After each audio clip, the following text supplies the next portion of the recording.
সকাল সকাল ঘুম থেকে উঠেই কাজে লেগে গিয়েছি। তো সকালবেলা নাস্তা অলরেডি শেষ করে ফেলেছি। তো এখন দুপুরে রান্না বান্না রেডি করছি। তো আজকে একটু তাড়াতাড়ি রান্না করতে হবে, একটু বাহিরে কাজ আছে, বাসার কিছু প্রয়োজনীয় জিনিসপত্র কিনতে হবে, এই জন্য। হ্যালো এভরিওয়ান, আসসালামু আলাইকুম, welcome to my another new blog. আজকে রান্না বান্না সব সবজিগুলো আমি কেটে নিচ্ছি। তো আমি প্রথমে কাঁকরোল কেটে নিচ্ছিলাম। তো কাঁকরোলগুলো আমি এইভাবেই কেটে নিই সবসময়।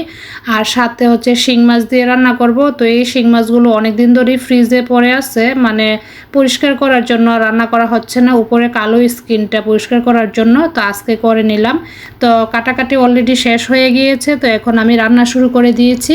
তো আমি প্রথমে এখানে কহি রান্না করব। তো আমি এখানে ডিম দিয়ে কহি রান্না করব আজকে। তো এখানে শুধু ডিম আর কাঁচামরিচ, লবণ আর অল্প পরিমাণে হলুদ এগুলো দিয়ে আমি রান্না করে নেই। আর এই অল্প উপকরণে এই ভাজিটা এত মজা হয় কি আর বলবো। আমার ছেলে মেয়ে তো খুবই পছন্দ করে, মানে ওদেরকে যদি প্রতিদিন করে দিই তাহলে তো ওরা আরও খুশি। তো আমি প্রায় সময় চেষ্টা করি করে দিতে। তো আর এদিকে হচ্ছে আমি কাঁকরোলগুলো একটু ভেজে নিচ্ছি। তো আমি এইভাবে ভেজেই কিন্তু রান্না করি। তো সাথে আমি হলুদ, লবণ আর সামান্য মরিচ দিয়ে তারপরে ভেজে নিই।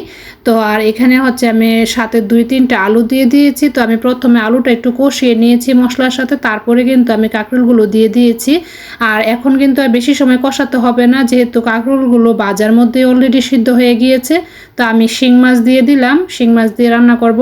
আর আমি পাশের চুলায় কিন্তু পানি ফুটাতে বসিয়ে দিলাম। তো গরম পানি দিয়ে আমি ঝুল দিব আর কি। তো এখন তো আর বেশি সময় লাগবে না, এখন একটা ঢাকনা দিয়ে ঢেকে রেখে দিব সিদ্ধ হওয়ার আগ পর্যন্ত, তাইলেই হয়ে যাবে। এই যে আমার কিন্তু কাঁকরোল রান্না হয়ে গিয়েছে। আমি ধনিয়া পাতা দিয়ে এখন নামিয়ে নিব চুলা থেকে।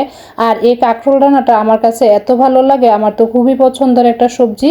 আর সাথে আমি শিং মাছ ভুনা করে নিচ্ছি। তো এই যে আমার শিং মাছও কিন্তু ভুনা হয়ে গিয়েছে, তখন আর আমি ভিডিও করার সময় পাইনি।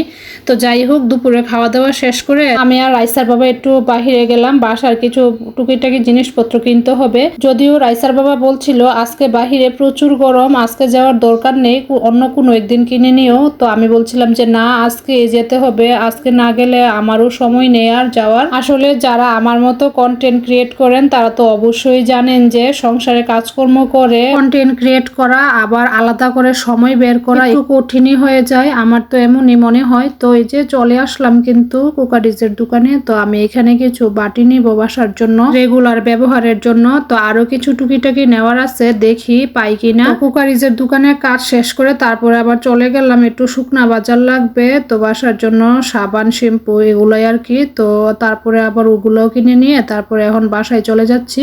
তো আসছি কিন্তু দিনের বেলায়, এখন যেতে যেতে কিন্তু সন্ধ্যা হয়ে গিয়েছে।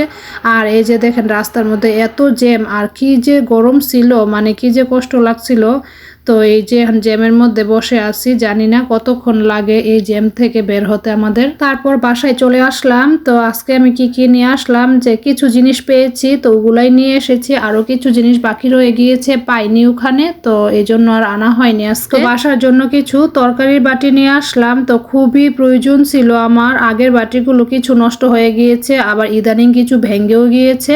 যদিও আমার কাচের বাটি প্রচুর আছে, তো সবসময় ব্যবহারের জন্য আমার এই ধরনের ইটালিয়ানো মেলামাইনগুলোই বেশি ভালো লাগে, মানে এত একটা টেনশন থাকে না ভেঙে যাওয়ার, একদম টেনশন ফ্রি ভাবে কিন্তু এই মেলামাইনের বাটিগুলো ব্যবহার করা যায়। তো সাথে যে কিছু সাবান, শ্যাম্পু, গুঁড়া দুধ, তারপরে হচ্ছে পেস্ট, আরো অনেক কিছু নিয়ে এসেছি, মানে যেগুলো খুবই দরকার ছিল। আর এখন কিছুদিন যাবত এত পরিমাণে গরম পড়েছে, মানে বাসায়ও গরমের জন্য থাকা যায় না, আর বাহিরে তো প্রচুর গরম, বাসায় থাকলে তো একটু ফ্যানের নিচে বসা যায়, কিন্তু বাহিরে তো এই সুযোগটাও নেই।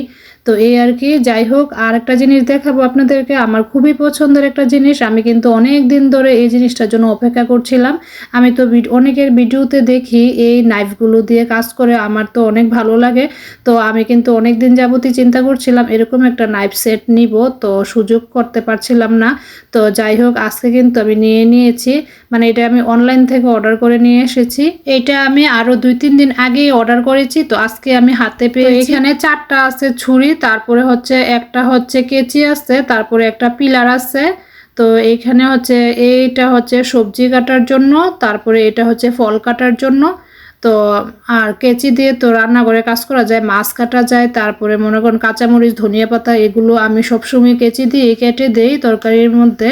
আর এই পিলার দিয়ে তো আলু, শসা, তারপরে এখন তো আমও কাটা যাবে। তো আমার কিন্তু খুবই ইচ্ছে ছিল এরকম একটা সেট নেওয়ার, তো ফাইনালি আজকে হাতে পেলাম, আমি তো খুবই খুশি। তো আমি কিন্তু বেশিরভাগ কিচেনে ছোটখাটো কাজগুলো এরকম ছুরি অথবা কেচি দিয়েই করে নেই। তো আমি যদিও আমার এরকম ছুরি কেচি আগে থেকেই আছে, তারপরও ভাবলাম যে এরকম একটা সেট নেই। এই সেটটা তো দেখি যে এখন সবাই অনলাইনের বিভিন্ন পেজ থেকে নিচ্ছে, তো আমিও নিয়ে নিলাম।